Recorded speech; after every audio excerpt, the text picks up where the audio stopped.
Salut à tous, j'espère que vous allez bien. On va faire un nouveau type de vidéo, les mythos de l'immobilier. Vous me direz si ça vous plaît et si ça vous plaît, j'en ferai d'autres et on va pouvoir rigoler aussi. Donc là, on va faire les mythos de la location de courte durée. Il y a beaucoup de mythologie, de mythomanie, de mythomanes autour de l'immobilier et on va s'occuper un petit peu de tout ça. Alors le plus gros mytho que j'ai jamais entendu, c'est faux, ne vous laissez jamais piéger là-dedans, c'est faites votre site internet à vous et vous aurez plus de clients, vous allez devenir indépendant des plateformes de booking, de Airbnb, ce sera la belle vie, tout va bien se passer. Bon, il faut être clair, moi-même j'ai pas de site, c'est pas pour rien. Je peux en faire un comme je veux, j'ai plusieurs prestataires autour de moi, même des personnes qui sont salariées, qui peuvent créer un site en une demi-journée. Si je ne le fais pas, c'est qu'il y a une raison, c'est que ça ne marche pas. Voilà, tout simplement, c'est du mytho, je ne peux pas vous le dire autrement. Pourquoi? Comprenez-le.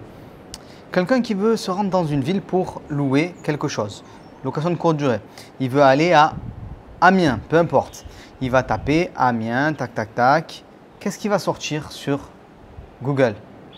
Booking, Airbnb, Expedia, des tonnes d'hôtels.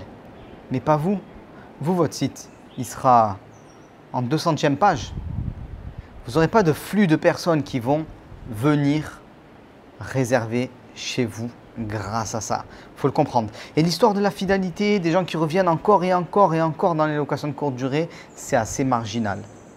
Si vous mettez vos biens sur Booking, sur Airbnb et peut-être sur d'autres plateformes en plus, ce sera suffisant. Donc ça, c'est un des gros mythos. Si on veut vous vendre des prestations pour essayer de vous faire des sites et tout, ça va faire gagner de l'argent aux prestataires, mais pas à vous. Alors, deuxième point de mytho, c'est déléguer tout à une conciergerie et ce sera la belle vie. Vous allez avoir des loyers qui tombent, beaucoup d'argent, énormément de cash flow, rien à faire, c'est la fête au village en quelque sorte. Ça, c'est pas vrai et vous allez comprendre, il faut faire d'autres choses parce que souvent, les conciergeries sont trop chères, elles sont mal gérées et elles s'enrichissent en fait sur votre dos. Mais bon, elles ne s'enrichissent pas à millions, ça on va en parler dans le troisième point, vous allez comprendre. 40, 50, 60 euros pour le ménage, plus 20% sur votre chiffre d'affaires. Ben, en fait, ça, c'est votre marge qui s'envole. Voilà, il faut être clair. Donc, conciergerie, pas à ces prix-là. Il y en a même qui prennent du 25%. Maintenant, ça commence à devenir délirant. Et il faut comprendre une chose. Le gars qui tient une conciergerie, évidemment, il a un business. Il faut qu'il prenne de la valeur, il faut qu'il prenne de l'argent, il faut qu'il gagne sa vie, c'est normal. Donc, il ne va pas vous gérer ça pour 5%, voilà, gratuit. Il faut qu'il gagne de l'argent et c'est votre marge qui s'envole. Donc, ce n'est pas la conciergerie que vous devez utiliser quand vous faites de la location de courte durée. C'est très important de le comprendre. Et on arrive au troisième point. Ça aussi, c'est un mytho de l'espace. Je ne sais même pas d'où est-ce que ça sort tellement. Créer sa propre conciergerie pour s'enrichir et même peut-être devenir millionnaire tant qu'on y est. Les gars, la conciergerie, c'est un pourcentage de chiffre d'affaires sur des appartements jusqu'à 20%. C'est-à-dire que pour avoir l'équivalent de 10 appartements qui tournent en location de courte durée, si tu fais de la conciergerie, il faudrait que tu en aies 50. Voilà. Donc, il faut les gérer les 50, recruter les gens, payer la TVA, l'IS et ainsi de suite. Ce n'est pas en créant une conciergerie qu'on s'enrichit. Voilà, si vous voulez tout savoir, c'est plutôt en utilisant des auto-entrepreneurs qu'on va gagner de l'argent avec de la location de courte durée et qu'on optimise notre revenu. Et créer sa propre conciergerie, c'est n'importe quoi. Voilà, c'est n'importe quoi. Ce n'est pas comme ça que vous allez gagner de l'argent. Je l'aurais déjà fait si on pouvait gagner vraiment de l'argent avec de la conciergerie. Ça ne veut pas dire qu'on ne peut pas vivre d'une conciergerie. Mais je peux vous dire que ce soit dans mes séminaires, en coaching et dans les programmes en ligne, quand on fait nos réunions mensuelles, j'ai plusieurs personnes qui ont des conciergeries et ils tirent la langue. Et ils tirent la langue pas parce que c'est le Covid, post-Covid, ils tiraient déjà la langue avant. Donc aujourd'hui, malheureusement, c'est très difficile pour eux.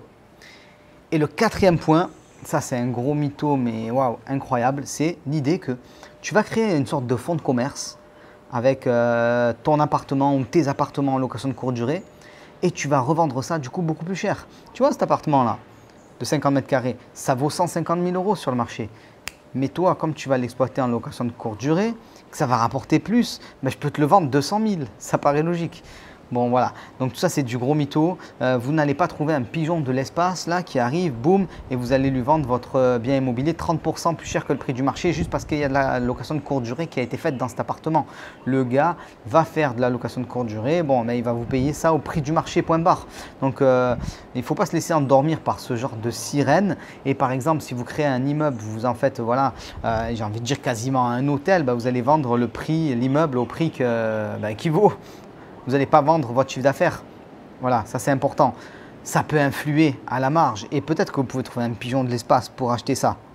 Mais ce n'est pas non plus la cour des miracles. Voilà. Il y a des raisons économiques qui font qu'on vend à tel prix.